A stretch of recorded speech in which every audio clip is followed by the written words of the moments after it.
ਰਾਹੁਲ ਦੇ ਧਰਨੇ ਤੇ ਆਮ ਆਦਮੀ ਪਾਰਟੀ ਤੇ ਕਾਂਗਰਸ ਵਿੱਚ ਤਕਰਾਰ ਦੇਖਣ ਨੂੰ ਮਿਲ ਰਹੀ ਹੈ। ਆਮ ਆਦਮੀ ਪਾਰਟੀ ਦੇ ਕਾਂਗਰਸ ਅਤੇ ਬੀਜੇਪੀ ਦੇ ਮਿਲੀ ਭੁਗਤ ਦੇ ਇਲਜ਼ਾਮ ਲਗਾਏ ਨੇ। ਬੀਜੇਪੀ ਨਾਲ ਉਹ ਕਹਿੰਦੇ ਨੇ ਕਿ ਮਿਲੀ ਹੋਈ ਹੈ ਕਾਂਗਰਸ। ਆਮ ਆਦਮੀ ਪਾਰਟੀ ਨੇ ਵੱਡੇ ਇਲਜ਼ਾਮ ਲਗਾਏ ਨੇ। ਕੱਲ ਕਾਂਗਰਸ ਨੇ ਵੱਡਾ ਧਰਨਾ ਪ੍ਰਦਰਸ਼ਨ ਕੀਤਾ ਸੀ, ਜਿਸ ਨੂੰ ਲੈ ਕੇ ਅੱਜ ਤਿੱਖੇ ਤੇਵਰ ਆਮ ਆਦਮੀ ਪਾਰਟੀ ਦੇ ਨਜ਼ਰ ਆ ਰਹੇ ਨੇ ਤੇ ਆਮ ਆਦਮੀ ਪਾਰਟੀ ਕਾਂਗਰਸ ਨੂੰ ਬੀਜੇਪੀ ਨਾਲ ਰਲੀ ਹੋਈ ਪਾਰਟੀ ਦੱਸ ਰਹੀ है। वो कहते हैं कि बीजेपी ने सीजेपी दा धरना कमजोर कर ली, राहुल गांधी नूं धरने ते बिठाया। कांग्रेस के प्रदर्शन दौरान 1 घंटे विच ही गलबात हुई शुरू। पुलिस ने राहुल गांधी नूं पीएम रिहाइश तक जाण दिता। ये तमाम सवाल ने जिहड़े अज आम आदमी पार्टी ने दागे ने कांग्रेस ते बीजेपी एक सिक्के दे दो पहलू है। ये मनना है आम आदमी पार्टी का कांग्रेस का आप ते तंज देखण नूं मिलिया। धरना मोदी दे घर दे बाहर तुहानू क्यों लग रही ने मिर्चां, ये सवाल पूछा प्रताप सिंह बाजवा ने। वो कहंदे ने लगदा है तुहाडे लई अंगूर खट्टे ने, तुसी क्यों तिल मिला रहे हो, ये सवाल पूछा प्रताप सिंह बाजवा ने आम आदमी पार्टी तो। क्योंकि आम आदमी पार्टी ने कल दे कांग्रेस के प्रदर्शन ते टिप्पणी करते हुए कांग्रेस नूं बीजेपी दी टीम दस दिता है, बीजेपी नाल मिली भुगत दा नतीजा दस दिता है। वो कहंदे ने कि सीजेपी जिहड़ा धरना कर रही है कांग्रेस जनता पार्टी, उहनूं फिक्का करन लई कांग्रेस ने यह धरना मिथ्या सी। किस तरह बीजेपी ने धरना होण दिता, 1 घंटे के अंदर अंदर राहुल गांधी नाल बीजेपी के लीडर गल करन भी पहुंच जाते हैं। ये तमाम गल्लां ते सवाल चुकते हुए आम आदमी पार्टी नजर आ रही है।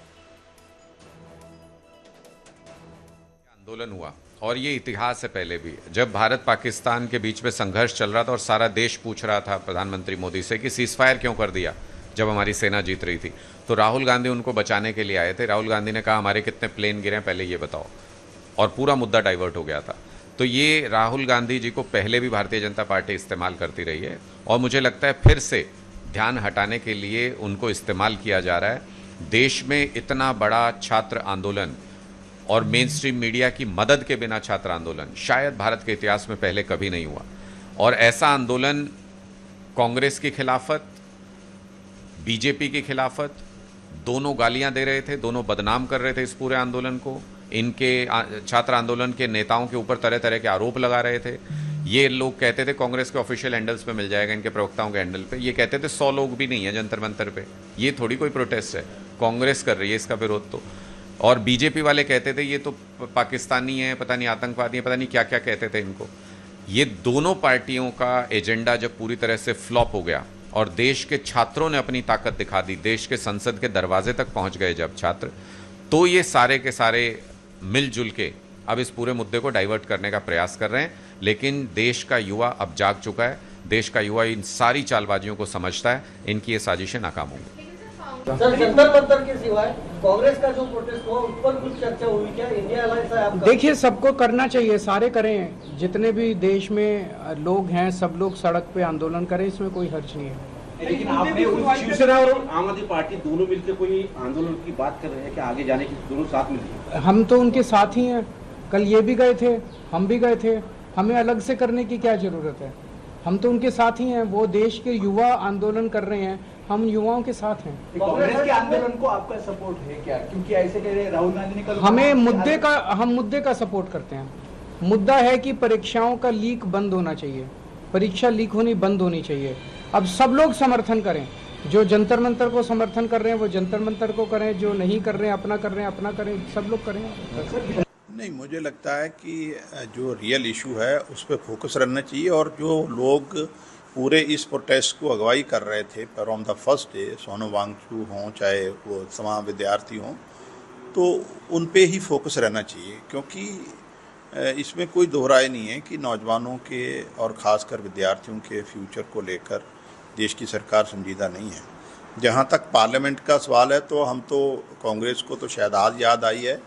हम लोग तो कल सबसे पहले वहाँ प्रोटेस्ट करने वाले मेंबर पार्लियामेंट अगर थे तो आम आदमी पार्टी के थे, और उससे भी पहले अगर हमने सबसे पहले सपोर्ट किया जंतर मंतर पर जाकर, चाहे वो हमारे अरविंद केजरीवाल जी हों, मनीष सिसोदिया जी हों, संजय जी हों, तमाम हमारी leadership from the first day.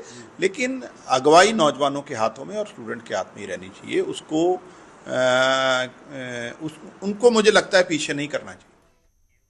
ਉਧਰ ਸੋਨਮ ਵਾਂਗਚੁਕ ਨੂੰ ਭੁੱਖ ਹੜਤਾਲ ਖਤਮ ਕਰਨ ਦੀ ਅਪੀਲ ਕੀਤੀ ਜਾ ਰਹੀ ਹੈ। ਅਪੀਲ ਕੀਤੀ ਹੈ ਸੀਜੇਪੀ ਨੇ। ਜੀ ਹਾਂ, ਕਾਕਰੋਚ ਜਨਤਾ ਪਾਰਟੀ ਵੱਲੋਂ ਇਹ ਅਪੀਲ ਕੀਤੀ ਗਈ ਹੈ ਸੋਨਮ ਵਾਂਗਚੁਕ ਨੂੰ ਕਿ ਉਹ ਆਪਣਾ ਧਰਨਾ ਅਨਸ਼ਨ ਜਿਹੜਾ ਹੈ ਉਹ ਵਾਪਸ ਲੈ ਲੈਣ। ਸੀਜੇਪੀ ਦੀ ਸੋਨਮ ਵਾਂਗਚੁਕ ਨੂੰ ਅਪੀਲ, ਉਹ ਕਹਿੰਦੇ ਨੇ ਦੇਸ਼ ਨੂੰ ਸੋਨਮ ਵਾਂਗਚੁਕ ਦੀ ਲੋੜ ਹੈ। ਅਭਿਜੀਤ ਦੀਪਕੇ ਫਾਊਂਡਰ ਨੇ ਜਿਹੜੇ ਕਾਕਰੋਚ ਜਨਤਾ ਪਾਰਟੀ ਦੇ, ਉਹਨਾਂ ਵੱਲੋਂ ਇਹ ਅਪੀਲ ਕੀਤੀ ਗਈ ਹੈ। ਉਹਨਾਂ ਨੇ ਕਿਹਾ ਹੈ ਕਿ ਉਹਨਾਂ ਦੀ ਜਾਨ ਬਹੁਤ ਕੀਮਤੀ ਹੈ, ਉਹਨਾਂ ਦੀ ਜ਼ਿੰਦਗੀ ਨੂੰ ਹੋਰ ਖਤਰੇ ਵਿੱਚ ਨਹੀਂ ਪਾਇਆ ਜਾ ਸਕਦਾ ਹੈ। ਜੰਤਰ ਮੰਤਰ ਤੇ ਪ੍ਰਦਰਸ਼ਨ ਜਾਰੀ ਰੱਖਾਂਗੇ, ਇਹ ਵੀ ਗੱਲ ਸਾਫ਼ ਕਰ ਦਿੱਤੀ ਹੈ ਕਾਕਰੋਚ ਜਨਤਾ ਪਾਰਟੀ ਨੇ। ਅਭਿਜੀਤ ਦੀਪਕੇ ਨੇ ਸਾਫ਼ ਕਰ ਦਿੱਤਾ ਹੈ ਕਿ ਉਹ ਇਸ ਧਰਨਾ ਪ੍ਰਦਰਸ਼ਨ ਨੂੰ ਇਸੇ ਤਰ੍ਹਾਂ ਜਾਰੀ ਰੱਖਣ ਜਾ ਰਹੇ ਨੇ। ਯਾਨੀ ਸਟੂਡੈਂਟਸ ਉੱਥੇ ਹਲੇ ਵੀ ਜੁਟੇ ਹੋਏ ਨਜ਼ਰ ਆ ਸਕਦੇ ਨੇ। ਜਦੋਂ ਤੱਕ ਉਹ ਕਹਿੰਦੇ ਨੇ ਸਾਡੀਆਂ ਮੰਗਾਂ ਪੂਰੀਆਂ ਨਹੀਂ ਹੁੰਦੀਆਂ, ਪ੍ਰਦਰਸ਼ਨ ਇਸੇ ਤਰ੍ਹਾਂ ਜਾਰੀ ਰਹੇਗਾ। ਲੇਕਿਨ ਇਸ ਵਿਚਕਾਰ ਸੋਨਮ ਵਾਂਗਚੁਕ ਨੂੰ ਅਪੀਲ ਕੀਤੀ ਹੈ ਕਿਉਂਕਿ 20-21 ਦਿਨਾਂ ਤੋਂ ਭੁੱਖ ਹੜਤਾਲ ਤੇ ਸੀ, ਜਿਸ ਤੋਂ ਬਾਅਦ ਪ੍ਰਸ਼ਾਸਨ ਨੇ ਧੱਕਾ ਕਰਕੇ ਉਹਨਾਂ ਨੂੰ ਜਿੱਥੇ ਉਹ ਧਰਨਾ ਦੇ ਰਹੇ ਸੀ ਉੱਥੋਂ ਚੁੱਕ ਕੇ ਹਸਪਤਾਲ ਲੈ ਜਾਂਦਾ। ਉਸ ਤੋਂ ਬਾਅਦ ਹਸਪਤਾਲ ਉਹਨਾਂ ਦੇ ਪਰਿਵਾਰ ਨੂੰ ਮਨਜ਼ੂਰ ਨਹੀਂ ਸੀ ਜਿੱਥੇ ਲੈ ਕੇ ਗਏ ਸੀ। ਉਸ ਤੋਂ ਬਾਅਦ ਹਾਈ ਕੋਰਟ ਵਿੱਚ ਪਰਿਵਾਰ ਅਰਜ਼ੀ ਲਗਾਉਂਦਾ ਹੈ, ਸੋਨਮ ਵਾਂਗਚੁਕ ਦੀ ਧਰਮ ਪਤਨੀ ਅਰਜ਼ੀ ਲਗਾਉਂਦੀ ਹੈ, ਫਿਰ ਉਹਨਾਂ ਨੂੰ ਇਜਾਜ਼ਤ ਮਿਲਦੀ ਹੈ ਹਸਪਤਾਲ ਬਦਲਣ ਦੀ। ਤੇ ਅੱਜ ਦੀ ਸਥਿਤੀ ਇਹ ਹੈ ਕਿ ਸੀਜੇਪੀ ਨੇ ਸਾਫ਼ ਕਰ ਦਿੱਤਾ ਹੈ ਕਿ ਉਹ ਧਰਨਾ ਇਸੇ ਤਰ੍ਹਾਂ ਜਾਰੀ ਰੱਖਣਗੇ। ਹਾਲਾਂਕਿ ਉਹ ਚਾਹੁੰਦੇ ਨੇ ਕਿ ਸੋਨਮ ਵਾਂਗਚੁਕ ਆਪਣੀ ਭੁੱਖ ਹੜਤਾਲ ਨੂੰ ਖਤਮ ਕਰ ਦੇਣ ਤਾਂ ਕਿ ਉਹਨਾਂ ਦੀ ਜ਼ਿੰਦਗੀ ਨੂੰ ਕੋਈ ਖਤਰਾ ਨਾ ਹੋਵੇ। ਉਹਨਾਂ ਦਾ ਮੰਨਣਾ ਹੈ, ਅਭਿਜੀਤ ਦੀਪਕੇ ਨੇ ਸਾਫ਼ ਕੀਤਾ ਹੈ ਕਿ ਸਾਨੂੰ ਸੋਨਮ ਵਾਂਗਚੁਕ ਦੀ ਬਹੁਤ ਜ਼ਰੂਰਤ ਹੈ, ਦੇਸ਼ ਨੂੰ ਜ਼ਰੂਰਤ ਹੈ, ਲਿਹਾਜ਼ਾ ਉਹਨਾਂ ਦੀ ਜਾਨ ਬੇहद ਕੀਮਤੀ ਹੈ, ਲਿਹਾਜ਼ਾ ਉਹਨਾਂ ਨੂੰ ਭੁੱਖ ਹੜਤਾਲ ਖਤਮ ਕਰ ਦੇਣੀ ਚਾਹੀਦੀ ਹੈ। ਪ੍ਰਦਰਸ਼ਨ ਹਾਲਾਂਕਿ ਸਾਫ਼ ਕੀਤਾ ਗਿਆ ਅਭਿਜੀਤ ਦੀਪਕੇ ਵੱਲੋਂ कि ये जारी रहेगा। हेलो एवरीवन, आज सोनम सर की हंगर स्ट्राइक का 25वां दिन है। 25 दिन विदाउट फूड, तो उनकी जिंदगी को बहुत बड़ा खतरा है। मैं नहीं चाहता सोनम सर को कुछ हो जाए, इसलिए मैं सोनम सर से रिक्वेस्ट करता हूँ वो अपना हंगर स्ट्राइक तोड़ दे और हम इस प्रोटेस्ट को जारी रखेंगे। मेरा ये एश्योरेंस है कि सोनम सर अपना हंगर स्ट्राइक अगर तोड़ भी देंगे उसके बाद भी हम अपना प्रोटेस्ट जारी रखेंगे और तब तक हम पीछे नहीं हटेंगे जब तक धर्मेंद्र प्रधान का इस्तीफा नहीं होता। और इसी के साथ मैं कहना चाहता हूँ कि हमारा जो प्रोटेस्ट है वो इसी तरह पीसफुली आगे बढ़ेगा। तो हमारे जितने भी सपोर्टर्स है, मेरी उनसे अपील है आप इसी तरह पीसफुली अपना प्रोटेस्ट जारी रखिए। हम कहीं से भी कोई भी ऐसी गलत चीज नहीं करेंगे जिससे हमारे प्रोटेस्ट की बदनामी हो, हमारे देश की बदनामी।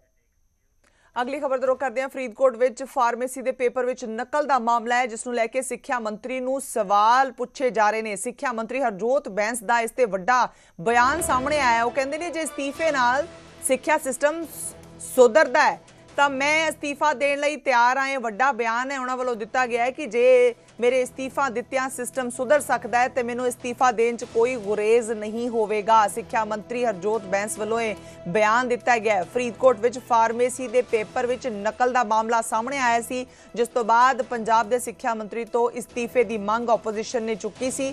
उस ते हुण जवाब दिंदे उन्होंने कहा है कि जे इस्तीफे नाल सिस्टम सुधरदा है तो मैं इस्तीफा देने नूं तैयार हाँ।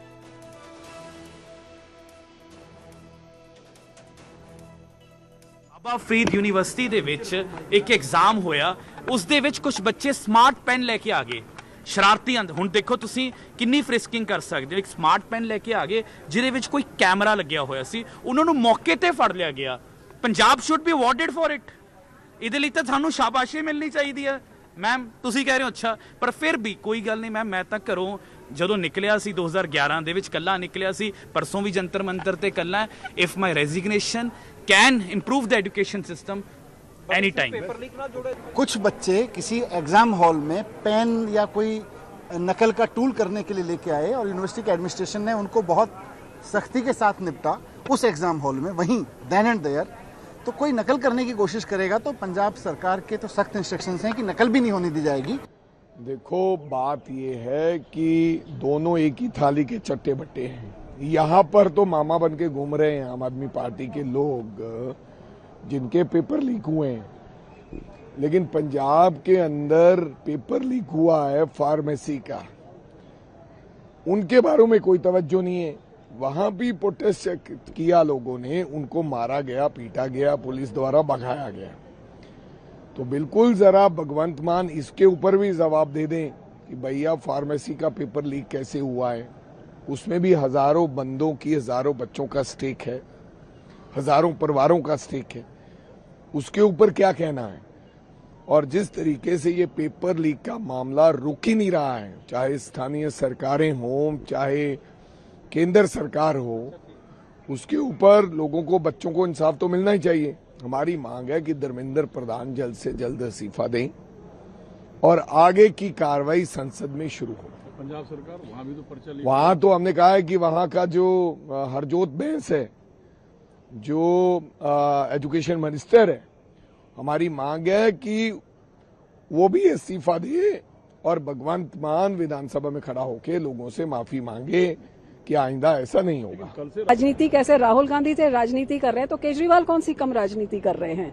केजरीवाल और उनका पंजाब का एजुकेशन मिनिस्टर हरजोत बैंस इधर आके वांचुक साहब के स्टेज पे चढ़ के बोलते हैं कि धर्मेंद्र प्रधान रेजिग्नेशन दे और वांचुक को नेशनल एजुकेशन मिनिस्टर बनाएं। और 2 दिन पहले Baba Farid university of health sciences Faridkot में उधर फार्मेसी ऑफिसर्स के 450 पोस्ट के लिए 7000 बच्चों का एग्जाम हुआ और एक ऐसे पेपर लीक हुआ कि 10-10 लाख में पेपर, 13-13 लाख में पेपर भी बिका और ब्लूटूथ डिवाइसेस के साथ कैमरा वाले पेन और क्या कुछ ऐसी जबरदस्त वहां पे चीटिंग हुई। तो वहां पे चीटिंग होके पेपर लीक जो हुआ तो उधर हरजोत बैंस को अभी तक उसको बर्खास्त नहीं किया है, इधर आके मांग रख रहे हैं और दोगली राजनीति अपने इधर बोलते हैं कि यार उधर हो क्या रहा है। तो जो वांगचुक साहब को आप बनाना चाहते हैं तो पहले अपने हरजोत बैंस एजुकेशन मिनिस्टर को उसको डिसमिस करके उधर पंजाब में बनाइए और उधर की एजुकेशन बनाइए। नैब तहसीलदार के जो एग्जाम्स होते हैं तो वहां पे फर्जी लोग, फर्जी कैंडिडेट्स बन के उधर एग्जाम, और वो भी सीएम की कॉन्स्टिट्यूंसी में। तो क्या क्या नहीं हो रहा है। यहाँ कुछ बोलता है केजरीवाल और जहाँ पे हो रहा है अपने राज्य में वहाँ एक्शन नहीं लेता।